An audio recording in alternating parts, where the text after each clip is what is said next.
Tout d'abord, on va voir comment se calcule le cash multiple. Tout simplement, c'est le rapport entre la somme des flux futurs de l'investissement qui est de 1000 $ et le montant de l'investissement initial qui est de 200 $. On obtient donc un cash multiple de 5.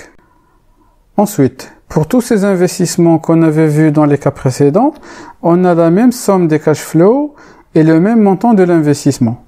Ceci dit que tous ces investissements auront un cash multiple de 5.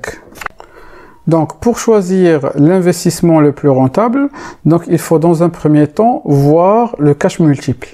Donc, l'investissement qui est le cash multiple le plus élevé est celui le plus rentable. Maintenant, reste à savoir l'efficacité de ce cash multiple. C'est-à-dire, est-ce qu'on va le récupérer tôt, tard, etc.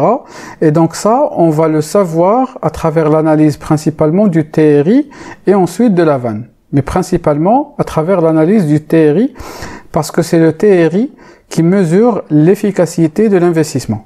Dans notre exercice, on constate que l'investissement numéro 5 est celui qui présente le meilleur TRI, car on récupère des sommes importantes pendant les premières années.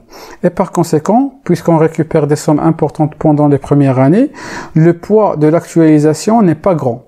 Donc voilà, on a un investissement qui est efficace à travers un meilleur TRI et à travers une vanne élevée. Et donc, de manière générale, et après toutes ces analyses, vous devez, en tant qu'asset manager, choisir l'investissement immobilier qui présente, sur une même base de durée, le cash multiple le plus élevé. Ensuite, il faut arbitrer entre le TRI et la vanne. Généralement, on choisit le TRI le plus élevé, mais principalement, il faut premièrement choisir le cash multiple le plus élevé, puis le TRI le plus élevé parce que ça permet de mesurer la pertinence et l'efficacité de l'investissement, et ensuite la vanne la plus élevée.